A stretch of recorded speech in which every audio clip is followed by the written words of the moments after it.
যেহেতু আলোচনা মিডিয়ার মধ্যে যাবে, আজকের এই খোলাপড়া কেন্দ্রীয় জামে মসজিদ থেকে ঘোষণা করতে চাই, বাংলাদেশ মুসলমানদের দেশ, 92% মুসলমানদের দেশে আমরা লক্ষ্য করছি বারবার কিছুদিন পর পর মুসলমানদের উপর আঘাত করা হচ্ছে।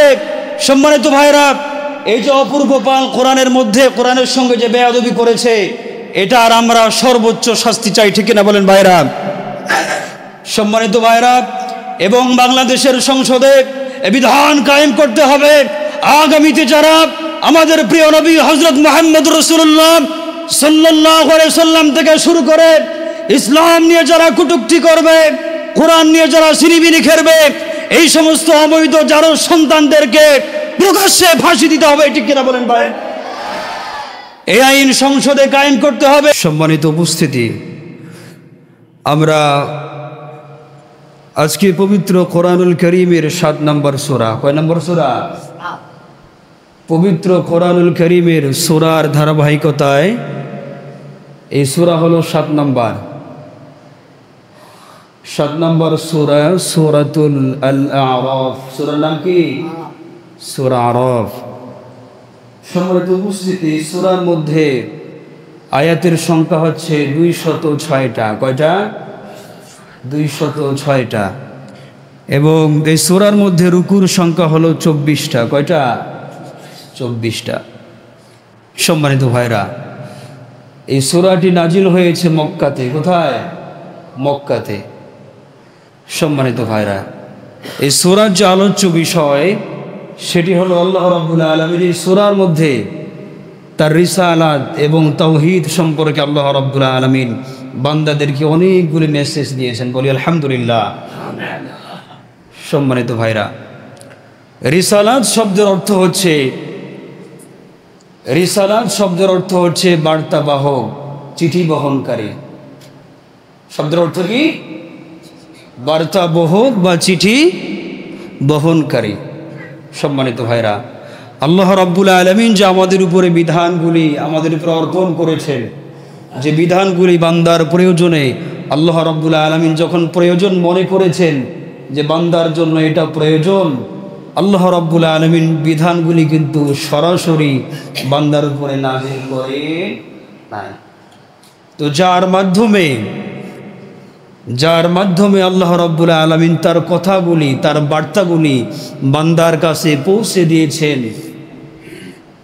যে ব্যক্তি কাজটা করেছেন তার উপরে রিসালাত আনা, এটা ঈমানের প্রথম নাম্বার শর্ত। কয় নাম্বার শর্ত? প্রথম নাম্বার শর্ত। তাহলে সম্মানিত ভাইরা, তাহলে আল্লাহ রাব্বুল আলামিন সূরা আরাফের মধ্যে যে আলোচ্য বিষয় বান্দাকে যেটা বোঝাতে চেয়েছেন, সেই প্রথম বিষয়টা কি? রিসালাত, অর্থাৎ নবীদের প্রতি বিশ্বাস স্থাপন করতে হবে। সম্মানিত ভাইরা, রিসালাতের পরে দুনিয়াতে আল্লাহ রাব্বুল আলামিন যতগুলি নবী রাসূলগণ দুনিয়াতে পাঠিয়েছেন, বলেন তো সমস্ত নবীদের একটা মাত্র কাজ ছিল, সেই কাজটা কি বলতে পারেন? যদি বলেন, নবীদের কাজ হলো দুনিয়াতে যত মিথ্যা প্রভুত্বের অংশীদার যারা রয়েছে, হরেক রকম খোদা, মানুষেরা হরেক রকম মূর্তি পূজা মানুষ পূজা করতো কি করতো না? এই মানুষগুলোকে হরেক রকম পূজা থেকে, হরেক রকম রব থেকে ফিরিয়ে রেখে একত্ববাদী খোদা আল্লাহর দিকে স্মরণ করিয়ে দেওয়া, আল্লাহর দিকে মুখাপেক্ষী করে দেওয়া, এটি হলো সমস্ত নবী রাসূলগণের প্রধানতম কাজ ছিল। ঠিক কিনা বলেন? সম্মানিত ভাইরা, তাহলে দুনিয়াতে যত নবী রাসূলগণ এসেছে সকলের কাজ কি ছিল? তাওহীদের ঘোষণা দেওয়া, আল্লাহ তাআলা সম্পর্কে বান্দাদের সামনে আল্লাহর পরিচয় তুলে ধরা। সম্মানিত ভাইরা, হাদিসের মধ্যে আসছে হযরতে মুআয ইবনে জাবাল রাদিয়াল্লাহু তাআলা আনহু, এই মুআয ইবনে জাবাল রাদিয়াল্লাহু তাআলা আনহুকে যখন নবী করিম সাল্লাল্লাহু আলাইহি ওয়াসাল্লাম ইয়ামেনে পাঠালেন, কোন দেশে? ইয়ামেনের শাসনকর্তা হিসেবে যখন পাঠালেন, মুআয ইবনে জাবালকে ডাক দিলেন, দেওয়ার পরে বলেন, ও মুআয ইবনে জাবাল, তোমাকে আহলে কোরআনদের নিকট তোমাকে পাঠানো হচ্ছে, তুমি তাদের সামনে গিয়ে সর্বপ্রথম যে দাওয়াতটা দিবে সেটা হলো আল্লাহর একত্ববাদের দাওয়াত দিবে, আল্লাহর তৌহিদের ঘোষণা দিবে, তারপরে তোমরা তাদেরকে নামাজের ঘোষণা দেবে। তো প্রথম নাম্বার যে ঘোষণা দেওয়ার বিধান হুকুম দিয়েছিলেন সেই বিধানের নাম কি? জোরে বলেন। তাওহীদের ঘোষণা দেওয়া। সম্মানিত ভাইরা, তাহলে সমস্ত নবী রাসূলগণ, সমস্ত আম্বিয়াগণ সকলের কাজ ছিল আল্লাহর তাওহীদের ঘোষণা দেওয়া, একত্ববাদের ঘোষণা দেওয়া। তো গত জুমাতে আমরা আলোচনা করেছিলাম হযরত ইব্রাহিম আলাইহিস সালাতু ওয়াস সালাম জন্মের পরে বয়স যখন মাত্র 5 বছর, কয় বছর? 5 বছর। 5 বছর বয়সে ইব্রাহিম আলাইহিস সালাতু ওয়াস সালাম তার মাকে বলে, মা, আমার রবকে, আমাকে সৃষ্টি করেছে। সুবহানাল্লাহ। সম্মানিত ভাইরা, এখন তার মা বলে যে তোর রব হলাম আমি। তোর রব কে? আমি। ইব্রাহিম আলাইহিস সালাতু ওয়াস সালাম প্রশ্ন করে যে তুমি যদি আমার রব হও তাহলে তোমারও তো একজন রব আছে, তোমার রব কে? সুবহানাল্লাহ বলেন। সম্মানিত ভাইরা, তার মা তো ফেঁসে গেছে। আজীব ব্যাপার, 5 বছরের ছোট্ট সন্তান মাকে জিজ্ঞেস করে, মা, আমার রব কে? আল্লাহু আকবার বলেন। অথচ আমাদের চুলদারি পেকে সাদা হয়ে গেছে, আমাদের রবকে আমরা এখনো চিনি না। হরেক রকম রবের পূজা করি, মসজিদেও যাই, মন্দিরেও যাই, এরকম মুনাফিক সমাজে আছে কি? আছে। সম্মানিত ভাইরা, অথচ ছোট্ট বান্দা হযরত ইব্রাহিম আলাইহিস সালাতু ওয়াস সালাম মাকে বলে, মা, আমার রব কে? মা বলে, তোর রব হলাম আমি। এবার প্রশ্ন করে, তুমি যদি আমার রব হও তোমার রব কে?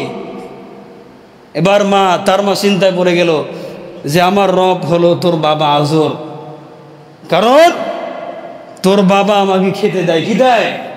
খেতে দেয়। এবার প্রশ্ন করলো যে তোমার রব যদি আমার পিতা আজর হয় তাহলে কথার পৃষ্ঠে তো আমার বাবারও তো একজন রব আছে, সেই রবের নাম কি? আল্লাহু আকবার বলেন। তার মা চিন্তা করে, আশ্চর্য কথা, 5 বছরের ছোট্ট সন্তান এই জিজ্ঞেস করে রব কে? তার মা বলে, চুপ, তুই যদি আরো কথা বলিস। বুদ্ধি করে ওর মা বলে, তোর বাবার রব হলো নমরুদ। তোর বাবার রব কে? নমরুদ। ইব্রাহিম আলাইহিস সালাম থেমে নাই, আবার প্রশ্ন করে যে নমরুদ যদি আমার বাবার রব হয় তাহলে কথা অনুযায়ী তোর নমরুদেরও একটা রব আছে, সেই রবকে? আল্লাহু আকবার বলেন। সম্মানিত ভাইরা, এবার তার মা বলে, বাবারে যা বলছিস চুপে যা। নমরুদ যদি শুনতে পায় যে ইব্রাহিম আলাইহিস সালাতু ওয়াস সালাম আজরের ছোট্ট সন্তান আমাকে রব বলে মানে না, তোর বাপেরও চাকরি থাকবে না, তোরও জীবন থাকবে না, চুপে যা। সম্মানিত ভাইরা, এবার ইব্রাহিম আলাইহিস সালাতু ওয়াস সালাম যখন রবের সন্ধান পেল না, সারাদিন মাঠে বন্ধুদের সঙ্গে খেলার পরে সন্ধ্যাবেলায় আসমানের দিকে তাকিয়ে থাকে। সন্ধ্যাবেলায় আসমানের দিকে অনেকগুলি তারকা উঠে কি উঠে না? আমার ভাইরা, ইব্রাহিম আলাইহিস সালাতু ওয়াস সালাম রাত যখন গভীর হয়ে গেল, আসমানের দিকে তাকিয়ে দেখে আসমানের মধ্যে অনেকগুলি তারকা উঠেছে। ইব্রাহিম আলাইহিস সালাম চিন্তা করে, তারকা যেগুলি আছে সেগুলো তো অনেক উপরে, আমি হলাম অনেক নিচে। হাদা রব্বি, তাহলে এটাই আমার রব। আল্লাহু আকবার বলেন। ছোট্ট মানুষ, কত সুন্দর চিন্তা তার, রবের সন্ধানে নিজেকে উৎসর্গ করে দিয়েছে। এবার যখন সারা রাত চলে গেল, রাত যখন গভীর হয়ে গেল, আস্তে আস্তে করে তারকারাজিগুলি যখন তারা নিভিয়ে গেল, ইব্রাহিম আলাইহিস সালাতু ওয়াস সালাম চিন্তা করে, যারা আমাকে দিয়ে যারা নিভিয়ে যায়, যারা আমাকে রেখে চলে যায়, লা ইলাহা লা ইউহিব্বুল আফিলিন, যারা আমাকে রেখে চলে যায়, আমাকে দিয়ে চলে যায়, তারা কখনো আমার রব হতে পারে না। হতে পারে কি? আল্লাহ রাব্বুল আলামিন তাই বলছেন, আল্লাহু লা ইলাহা ইল্লা হুয়াল হাইয়ুল কাইয়্যুম লা তা'খুযুহু সিনাতুন ওয়ালা নাওম। আল্লাহু আকবার বলি। আল্লাহ রাব্বুল আলামিন বলছেন, আমি তোমাদের এমন রব, আমি চিরস্থায়ী এবং চিরঞ্জীব, বান্দাদেরকে রেখে আমি কোথাও যাই না।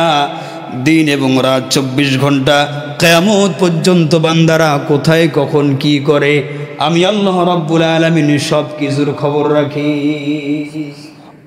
আমার বন্ধুরা, আমার দীর্ঘ আলোচনা সংক্ষিপ্ত করে বলি। এবার ইব্রাহিম আলাইহিস সালাতু ওয়াস সালাম কিছুদিন পরে বিশ্বযুগের মানুষেরা ইব্রাহিম আলাইহিস সালাতু ওয়াস সালামের কাছে আসলো। আসার পরে ইব্রাহিমকে বলছে, ইব্রাহিম, আমাদের অমুক জায়গাতে অনেক বড় একটা অনুষ্ঠান হবে, তোমাকে আমন্ত্রণ করা হলো, তুমি সেখানে আসো। ইব্রাহিম আলাইহিস সালাতু ওয়াস সালাম বলছেন, না, আমি যেতে পারবো না, আমি অসুস্থ হয়ে গেছি, আমি যেতে পারবো না। তারা তখন বলল, ইব্রাহিম, তোমার যাওয়ার প্রয়োজন নাই, কিন্তু আমরা সবাই চলে যাব। আমাদের মূর্তিগুলি যেখানে স্থাপন করা হয়েছে, তাহলে মূর্তিগুলার দেখার দেখভাল করার দায়িত্ব তোমাকে দেওয়া হলো। এই মূর্তিগুলি তোমার উপরে দায়িত্ব দিয়ে আমরা সকলে চলে গেলাম। সুবহানাল্লাহ বলেন। আচ্ছা বলেন তো, শিয়ালকে যদি মুরগি বর্গা দিয়ে বলেন, ওয়াজ নসিহত করেন যে ভাই তুই খাস না, চোখের দৃষ্টি যখন আড়াল হয়ে যাবে, বলেন তো শিয়াল কি মুরগি আস্ত রাখবে? বলে বলেন, খাই নেবে। ইব্রাহিম আলাইহিস সালাতু ওয়াস সালাম কি বলেছে? মূর্তিগুলো তুমি দেখে রাখবা। আল্লাহু আকবার বলেন। আমার ভাইরা, এবার যখন ইব্রাহিম আলাইহিস সালাতু ওয়াস সালামকে মূর্তির পাহারাদার হিসেবে রেখে সবাই যখন চলে গেল, রাত যখন গভীর হয়ে গেল, ইব্রাহিম আলাইহিস সালাতু ওয়াস সালাম দরজা খুলে মন্দিরের মধ্যে প্রবেশ করলো। প্রবেশ করার পরে দেখে শত শত মূর্তি, সারি সারি মূর্তি দাঁড়িয়ে আছে। ইব্রাহিম আলাইহিস সালাম চিন্তা করে, মূর্তিগুলোর সামনে খাবার রাখা আছে, বিভিন্ন সুস্বাদু খাবার তার সামনে রাখা আছে। ইব্রাহিম আলাইহিস সালাম মূর্তিকে বলে, তুমি নাকি আমাদের রব? তুমি নাকি আমাদের রব? তো রব যদি হয়ে থাকো, তোমার সামনে এত সুন্দর সুন্দর সুস্বাদু খাবার, তুমি খাও না কেন? হে, তুমি খাও না কেন? ইব্রাহিম আলাইহিস সালাম বলে, খা, নাইলে খবর আছে। আল্লাহু আকবার বলেন। একবার, দুইবার, তিনবার, বারবার যখন বলে খাও, যদি খাইতে না পারো তাহলে জনমের মতো এমন পিটানি পিটাবো, তোমার খোদাগিরি আজকে আমি বের করে ছেড়ে দিব। আমার ভাইরা, এবার ইব্রাহিম আলাইহিস সালাতু ওয়াস সালাম কি করলেন? পাশে বড় একটা কুঠার ছিল, কুড়াল ছিল, কুড়াল হাতের মধ্যে নিয়া ছোট ছোট যতগুলি মূর্তি ছিল সবগুলাকে জনমের মতো এমন পিটানি পিটাইছে। কারো হাত নাই, কারো কল্লা নাই, কারো মাজা নাই, সবগুলাকে গুড়ে ভেঙ্গে চুরমাচার করে দিয়েছে। চিৎকার মেরে বলেন না মুসলমান, আল্লাহু আকবার। আমার ভাইরা, এবার যখন সমস্ত মূর্তিগুলি ভাঙ্গা হয়ে গেল, ইব্রাহিম আলাইহিস সালাতু ওয়াস সালাম কি করলেন? কুড়ালটাকে, কুঠারটাকে, বড় একটা মূর্তি ছিল তার ঘাড়ের মধ্যে সুন্দর করে দিয়ে দিলেন। দেওয়ার পরে ইব্রাহিম আলাইহিস সালাতু ওয়াস সালাম চলে গেলেন। এবার যখন 3 দিন পার হয়ে গেল, 3 দিন শেষ হওয়ার পরে ওই সকল মূর্তি পূজারী মানুষগুলি এসে দেখে, হায় হায়, এ কি কাণ্ড, আমাদের খোদাগুলি তো একটারও মাজা নাই, সবগুলা মাজা ভাঙা, কারো হাত নাই, কারো কল্লা নাই, এ সমস্ত কাজ করলো কে? ইব্রাহিমকে ডাক দাও তাড়াতাড়ি। ইব্রাহিম যখন চলে আসলো, ইব্রাহিমকে প্রশ্ন করে, ইব্রাহিম, তোমাকে না দায়িত্ব দিয়ে গেলাম আমাদের মূর্তিগুলা, খোদাগুলাকে তুমি দেখে রাখবা, তোমাকে দায়িত্ব দেওয়ার পরেও এই কাজ করলো কে? ইব্রাহিম আলাইহিস সালাতু ওয়াস সালাম বলে, আমি কিছু জানি না, ওই যে দেখেন বড় যে মূর্তি আছে, ওর ঘাড়ের উপরে কুড়াল রাখা আছে, মুখার রাখা আছে, এটা ওর কাজ। সুবহানাল্লাহ বলেন। ভাইরা আমার, বন্ধুরা আমার, ইব্রাহিম আলাইহিস সালাম বলেন, আমরা সবাই যখন চলে গেছি, রাত যখন গভীর হয়ে গেছে, কোনো মানুষ যখন ছিল না, ওই তো সব থেকে বড় ওই নিজের শক্তি, সহ্য বীর্য ক্ষমতাকে জাহির করেছে, ছোটদের সঙ্গে যুদ্ধে লিপ্ত হয়েছে, ছোটদেরকে সবগুলাকে ভেঙ্গে চুরে চুরমাচার করে দিয়েছে। এতে আমার কোনো দোষ নাই, এটা সব দোষ হলো তোমাদের বড় খোদার। চিৎকার মেরে বলেন না মুসলমান সুবহানাল্লাহ। আমার ভাইরা,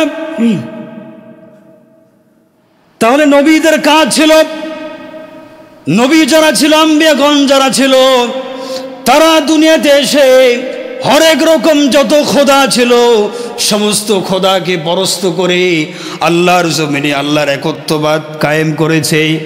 আজকে আমরা মুসলমান দাবি করে ইব্রাহিম আলাইহিস সালামকে জাতির পিতা মনে করে তার সন্তান হওয়ার পরে আমরা মসজিদেও যাই, মন্দিরেও দৌড়াই, ঠিক কিনা বলে? যখন যেথায় তেমন সেজে, যখন যেথায় তেমন সেজে বাউলা সুরে গাও গান, মসজিদে যাও মন্দিরে যাও তোমরা কেমন মুসলমান, ঠিক কিনা বলে? মসজিদে যাও মন্দিরে যাও তোমরা কেমন মুসলমান, আছে না না? সামান্য ভোটের জন্য ভাইরা, সামান্য ভোটের জন্যে নিজের ইমানকে বিসর্জন দিয়ে যারা হিন্দুদের সঙ্গে মূর্তি পূজার সামনে দাঁড়িয়ে যারা বলে যে দুর্গা দেবীর বক্তব্য শুধু হিন্দু সম্প্রদায়ের বক্তব্য নয়, এটা হলো গোটা মানব জাতির বক্তব্য, আল্লাহর কসম করে বলি তোমার ইমান নাই যতক্ষণ পর্যন্ত নতুন করে ইমান না আনবা তুমি বেঈমান, ঠিক কিনা বলেন ভাইরা? এজন্য সামান্য ভোটের জন্য নিজের ইমানকে বিসর্জন দেওয়া যাবে না। সম্মানিত ভাইরা, ইব্রাহিম আলাইহিস সালামের মাধ্যমে মূর্তি পূজার অবসান ঘটলো, আল্লাহর একত্ববাদের খোদার আইন কায়েম হয়ে গেল। তাহলে 2000 বছর পরে মক্কাতে কিভাবে আবার মূর্তি পূজার প্রচলন চালু হলো জানার দরকার আছে না নাই? জোরে বলেন, আছে। সম্মানিত ভাইরা, ইব্রাহিম আলাইহিস সালাম দুনিয়া থেকে চলে যাওয়ার পরে 2000 বছর পরে, কত বছর পরে? 2000 বছর পরে মক্কাতে আবার আস্তে আস্তে করে মূর্তি পূজা চালু হয়েছে। চালু হওয়ার মাধ্যমটা হলো, মক্কার মধ্যে একজন বুজুর্গ ছিল, কামেল বান্দা ছিল, তার নাম হলো আমর বিন লোহাই। জোরে বলেন নামটা কি? জোরে বলেন, নাম হলো আমর বিন লোহাই। তো এই আমর বিন লোহাই, এই লোকটা একটু বুজুর্গ ছিল। কি ছিল? মানে থাকে না যে সবার থেকে একটু বেশি নামাজ পড়ে, একটু বেশি পরহেজগার, বেশি রোজা রাখে, একটু হক্কানি আলেম টাইপের মানুষ থাকে না, পরহেজগার মানুষ, যাকে সবাই মান্য করতো, যার কথা সবাই শুনতো।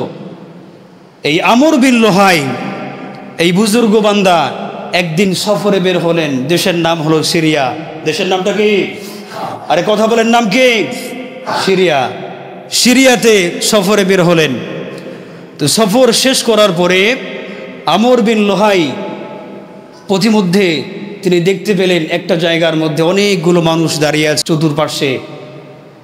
তো আমর বিন লোহাই মনের মধ্যে কৌতূহল তৈরি হলো, সেখানে পাশে গেলেন। যাওয়ার পরে দেখে মাঝখানে অনেক বড় একটা মূর্তি, চতুর্পার্শ্বে মানুষগুলো দাঁড়িয়ে তার কাছে প্রার্থনা করছে, দোয়া করছে, অনেকে সিজদা দিচ্ছে। নাউজুবিল্লাহ বলেন। তো আমর বিন লোহাই জিজ্ঞেস করলেন যে তোমরা এসব কি তোমরা এসব কি করছো? তো সেখানকার যে মানুষেরা আছে তারা তাকে বুঝালেন যে এখানে যার মূর্তি আপনারা দেখতে পাচ্ছেন ইনি হলো আমাদের সমাজের মধ্যে আগেকার অনেক বড় একটা বুজুর্গ বান্দা, পীরে কামেল আল্লামা। তো তিনি দুনিয়া থেকে চলে গেছেন, তার ছবিটাকে মূর্তি দিয়ে পাথরের মধ্যে সুন্দর করে খোদাই করে আমরা সামনে রেখেছি। তাকে আমরা সামনে রেখে ইবাদত করি, নামাজ পড়ি। এজন্য পড়ি যাতে করে নামাজের মধ্যে আমাদের মন তো মাঝে মধ্যে আনচান হয়ে যায়, মাঝে মধ্যে বাড়ি চলে যায়, মাঝে মধ্যে শহরের দিকে চলে যায়। এজন্য মন যেন আনচান না হয়, আপনার নামাজের সময় যেন খুশু খুজুর সহিত নামাজটা হয়। এজন্য আমরা একটা বুজুর্গ বান্দার ছবিটাকে পাথরের মধ্যে খোদাই করে আমরা সামনে রেখেছি। নাউজুবিল্লাহ বলেন। এরকম তো আমাদের হয়, হয় কি হয় না? হয় না আমাদের? নামাজে দাঁড়াই কিন্তু মন চলে যায় কোথায়? জোরে বলে বাজারের দিকে, যায় না? যায়। ওই ইমাম সাহেব নামাজ পড়াচ্ছে, কি করছে? নামাজ পড়াচ্ছে। তো নামাজ শেষ হওয়ার পরে ইমাম সাহেব যথারীতি যেভাবে নামাজ পড়া প্রয়োজন সেভাবেই নামাজ পড়ালেন। নামাজ শেষ হওয়ার পরে একজন মুসল্লি পিছন থেকে ডাক দেয়, হুজুর আজকে মনে হয় নামাজ এক রাকাত কম হইল। তো ইমাম সাহেব বলে, না আমার তো ঠিকই খেয়াল আছে, নামাজ তো 4 রাকাতই হয়েছে, 1 রাকাত কম হয় নাই। তো বলতেছে, না হুজুর নামাজ 1 রাকাত কম হয়েছে। তো ইমাম সাহেব এবার আশপাশে তো আরও মুসল্লিরা আছে, আছে কি আছে না, ওদেরকে জিজ্ঞেস করে যে ভাই বলেন তো নামাজ কি 4 রাকাত হয়েছে না 3 রাকাত হয়েছে? সবাই বলে যে না নামাজ তো 4 রাকাতই হয়েছে। তো ওই ব্যক্তি মানবে না। তো বলছে, ভাই কেন মানবেন না? বলে, শুনেন হুজুর, প্রত্যেক দিন এশার নামাজে আপনি 4 রাকাত করে নামাজ পড়ান, আমার 4টা দোকান। কয়টা দোকান? 4টা দোকান। 4 রাকাত নামাজ পড়তে পড়তে আমার 4টা দোকানের হিসাব সুন্দর মতো হয়ে যায়। আজকে 3টা দোকানের হিসাব শেষ হয়েছে, 1টা দোকানের হিসাব এখনো বাকি আছে। এরকম মুসল্লি আমাদের সমাজে নাই। বাস্তব ঘটনা সম্মানিত ভাইরা। আমি যখন ছাত্র অবস্থায় হেফজখানায় পড়ি গ্রামের এক মাদ্রাসায়, আমার বাস্তব ঘটনা। তো সে সময় কিন্তু লোডশেডিং, মানে কারেন্ট, আমাদের বিদ্যুৎ বারবার যেত। তো পাশে এক মুসল্লি মুরব্বী মানুষ, একসঙ্গে নামাজ পড়ছি, হঠাৎ করে কারেন্ট চলে গেল। কি হলো? কারেন্ট চলে। তো কারেন্ট যাওয়ার সঙ্গে সঙ্গে মুরব্বী পাশ থেকে বলছে, হ্যাঁ। কি বলছে? হ্যাঁ বলছে, হ্যাঁ। তো নামাজের সময় আমি আর কিছু বললাম না। নামাজ শেষ হওয়ার পরে মুরব্বীকে ধরলাম, চাচা কেমন যেন একটা আওয়াজ কানের মধ্যে আসলো, হ্যাঁ। তো চাচা আহাকাম আরকানের 13টা ফরজ, এই 13টা ফরজের মধ্যে হ্যাঁ কয় নাম্বার ফরজ? চাচা এখন বলতেছে, বাজান আসলে এটা তো ফরজ না। তো কারেন্ট যখন চলে গিয়েছে ঝোঁকে তালে ঝুলে বলে বেড়াতে। তো এরকম ঝুলে মুসল্লি আমাদের এখানে আছে কি? অনেকেই আছে ভাইরা। নামাজ পড়ি কিন্তু নামাজের মধ্যে আমাদের মন নাই। যদি থাকতো, নামাজের মধ্যে যদি খুশু থাকতো, তাহলে এত নামাজ পড়ি আমাদের কোনো পরিবর্তন আছে কি? নাই। সম্মানিত ভাইরা, আল্লাহ রাব্বুল আলামিন কি বলছেন? ইন্নাস সালাতা তানহা আনিল ফাহশাই ওয়াল মুনকার, নিশ্চয়ই নামাজ মানুষকে ফাহেসা কাজ, মন্দ কাজ থেকে বিরত রাখে। কই আমরা তো নামাজ পড়ি, আমাদের তো কোনো পরিবর্তন দেখি না। দেখি কি? দেখি না। তাহলে সম্মানিত ভাইরা, এবার আমর বিন লুহাই, মনে আছে তো? আমর বিন লুহাই মানুষদেরকে বুঝালো। আমর বিন লুহাই এখন তাদেরকে বলল, তাহলে আমাকেও একটা মূর্তি দাও, এই মূর্তিটা নিয়ে গেলে আমিও সামনে রেখে দিব, আমার মানুষেরা ওই মূর্তির দিকে তাকিয়ে থাকবে, তাহলে তাদের নামাজের প্রতি মনোযোগ বাড়বে, এজন্য আমাকে একটা মূর্তি দাও। তো আমর বিন লুহাইকে একটা মূর্তি দেওয়া হলো। সেই মূর্তিটার নাম হলো হবল। নাম কি? জোরে বলেন। হবলের মূর্তি। আমর বিন লুহাই এবার মূর্তি নিয়ে আসার পরে মক্কাতে সেই মূর্তিটাকে স্থাপন করলেন। স্থাপন করার পরে প্রথম মূর্তি স্থাপন করলেন কে? আমর বিন লুহাই। আর মূর্তির নাম কি? হবল নামক মূর্তি। প্রথম মূর্তি স্থাপন হলো। তারপরে একটা একটা করে লাত, মানত, উজ্জা হতে হতে কাবা শরীফের মধ্যে 360টা মূর্তি স্থাপন হলো। নাউজুবিল্লাহ বলেন। কয়টা মূর্তি? 360টা মূর্তি স্থাপন হলো। সম্মানিত ভাইরা, দীর্ঘ আলোচনা সংক্ষিপ্ত করে বলি। এবার যখন মূর্তি স্থাপন হয়ে গেল, আমর বিন লুহাই তাদেরকে বুঝালো যে এটা যদি সামনে নামাজ পড়া অবস্থায় বা ইবাদতের জায়গায়, ব্যবসার জায়গায় যদি এটা সামনে থাকে, তাহলে আমাদের মন আনচান করবে না, খারাপ কাজ আমরা সহজে করব না, চোখ লজ্জা আসবে, ভয় করব যে না অনেক বড় পীরে আল্লামা বুজুর্গ আমাদেরকে দেখতেছেন। এই উদ্দেশ্য করে, তার উদ্দেশ্য কিন্তু ভালো ছিল। কি ছিল? ভালো ছিল। এই ভালো উদ্দেশ্য নিয়ে সে মূর্তিগুলি আস্তে আস্তে স্থাপন করলেন। মক্কার মধ্যে মূর্তি পূজার 6 লাভ হয়ে গেল। কি হয়ে গেল? 6 লাভ হয়ে গেল। সম্মানিত ভাইরা, তারপরে আমাদের প্রিয় নবী মুহাম্মদ মুস্তাফা নবিয়ুনা ও সিদ্দিকুনা বিশ্ব নবী মুহাম্মদুর রাসূলুল্লাহ, সকলে চিৎকার মেরবে সাল্লাল্লাহু আলাইহি ওয়াসাল্লাম। তার হাবিবের মাধ্যমে মুহাম্মদুর রাসূলুল্লাহর মাধ্যমে আল্লাহ রাব্বুল আলামিন কাবা শরীফ থেকে 360টি মূর্তির অবসান ঘটিয়েছেন কি ঘটে নাই? যারা বলে ঘটিয়েছে। সম্মানিত ভাইরা, আরেকটা বিষয় বলি, নবী করিম সাল্লাল্লাহু আলাইহি ওয়াসাল্লাম যখন হিজরত করবেন, কি করবেন? হিজরতের সময় কাবা শরীফের চাবিটা ছিল, তার নাম হলো ওসমান ইবনে তালহা। নাম কি? ওসমান ইবনে তালহা। ওসমান ইবনে তালহার কাছে কাবা শরীফের চাবিটা আমানত ছিল। তো নবী করিম সাল্লাল্লাহু আলাইহি ওয়াসাল্লাম একদিন ওসমান ইবনে তালহাকে বলে, ওসমান ইবনে তালহা, আমি তো হিজরতে চলে যাব, তো তোমার কাছে তো কাবা শরীফের চাবিটা আছে, চাবিটা একটু আমাকে দাও, আমি একাকিত্ব নীরবে নিবৃতে কাবা শরীফের মধ্যে প্রবেশ করে 2 রাকাত নামাজ পড়ে আমার রবের সঙ্গে আমি একটু একান্ত কথা বলবো। সুবহানাল্লাহ বলেন। ওসমান ইবনে তালহা রাগান্বিত হয়ে গেলেন, ডাক দিয়ে বলছে, মুহাম্মদ, নিজের বংশকে, কুরাইশ বংশের উপরে তো চুনকানি দিয়েছো, কাবা শরীফের মধ্যে ঢোকার মতো মুখ তোমার আর নাই। নবী করিম সাল্লাল্লাহু আলাইহি ওয়াসাল্লামকে অকথ্য ভাষায় গালিগালাজ করলো। এবার নবী করিম সাল্লাল্লাহু আলাইহি ওয়াসাল্লাম ওসমান ইবনে তালহাকে ডাক দিয়ে বলছে, ওসমান ইবনে তালহা, তুমি আজকে আমাকে চাবিটা দিলা না, আল্লাহ চাহে তো একদিন যদি এই মক্কার ক্ষমতা, মক্কার প্রেসিডেন্ট অর্থাৎ কাবা শরীফের চাবি যদি আল্লাহ রাব্বুল আলামিন আমার হাতে দিয়ে দেয়, আর সেই দিন যদি তোমার কাছে আমি কাবা শরীফের আপনার চাবি চাই, তুমি কি চাবিটা দিবা না? ওসমান ইবনে তালহা রাগান্বিত হয়ে গেলেন, ডাক দিয়ে বলছে, মুহাম্মদ, সিরা কাথার মধ্যে শুয়ে থেকে লাখ টাকার স্বপ্ন দেখো না, বামন হয়ে চাঁদের দিকে হাত বাড়িও না। আবু তালেবের ঘরে যদি একদিন খাবার রান্না না হয়, তোমার মুখের মধ্যে ভাত যায় না, তুমি হবা মক্কা মদিনার প্রেসিডেন্ট, এই স্বপ্ন ভুলে যাও। সম্মানিত ভাইরা, আচ্ছা বলেন তো, কোন মানুষ যখন কোন মানুষকে আঘাত করে, লাঠি দিয়ে আঘাত করে, ছুরি আঘাত করে, 2 মাস, 1 বছর, 5 বছর, 10 বছর পরে হলেও কিন্তু সেই দাগটা দূর হয়ে যায়, যায় না ভাইরা? দূর হয়ে যায়।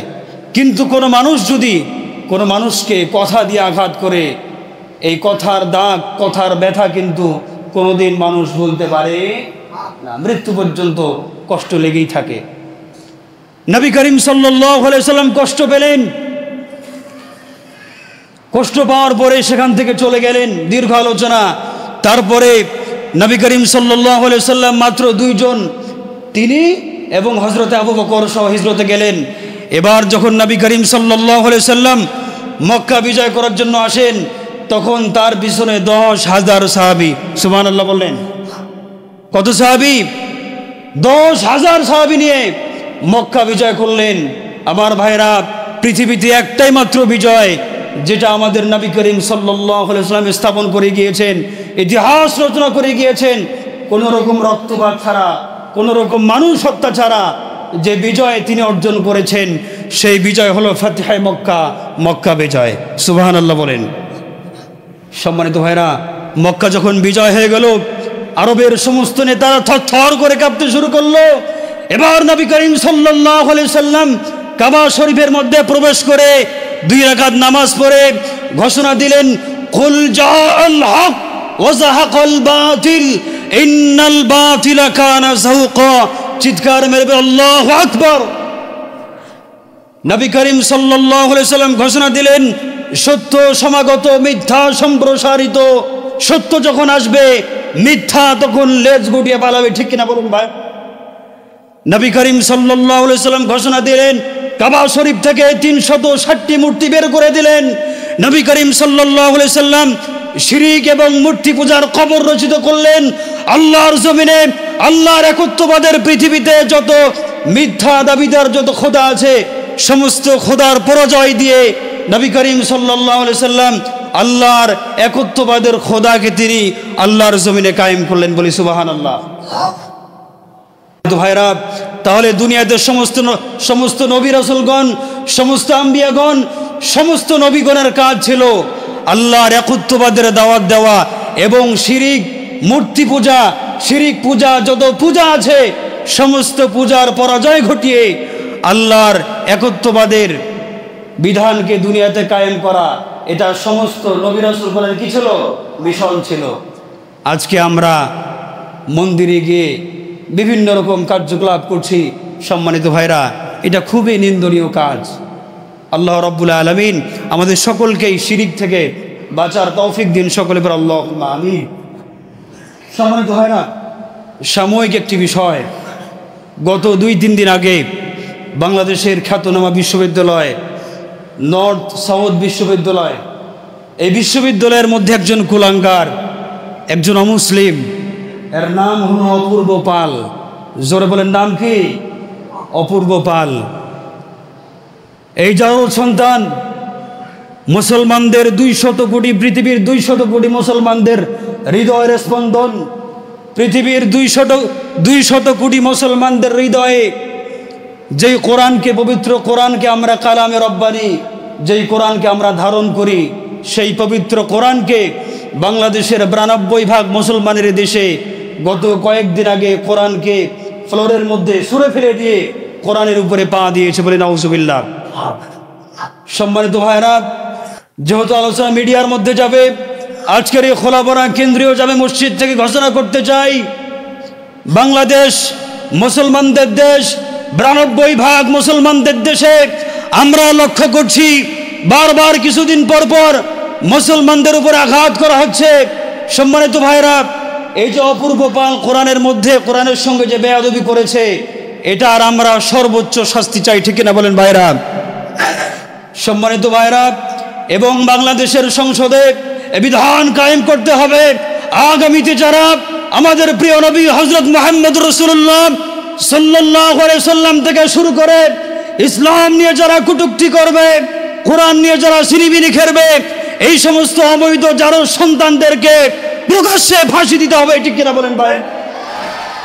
এই আইন সংসদে কায়েম করতে হবে। আমার সঙ্গে একত্রতা পোষণ করে রাজি আছেন যারা যারা 2 হাত তুলে একবার আল্লাহকে দেখিয়ে দেন। লিল্লাহে তাকবীর, লিল্লাহে তাকবীর। আল কোরআনের আলো, আল কোরআনের আলো, সংসদে জালো। হাত নামান। সম্মানিত ভাইরা, পরিষ্কার ঘোষণা, আগামীতে যদি কেউ আমাদের কোরআন নিয়ে, কোরআনকে অবমাননা করার মতো দুঃসাহসিকতা দেখায়, এরকম যদি কোনো জারো সন্তান আমরা দেখতে পাই, যেখানেই পাবেন গলা ভরাই দিবেন, পারবেন তো ইনশাল্লাহ? সম্মানিত ভাইরা, আল্লাহ রাব্বুল আলামিন যে কথাগুলো বললাম আমাদের সকলকেই আমল করার তৌফিক দিন, সকলে পড়ে আল্লাহুম্মা আমিন।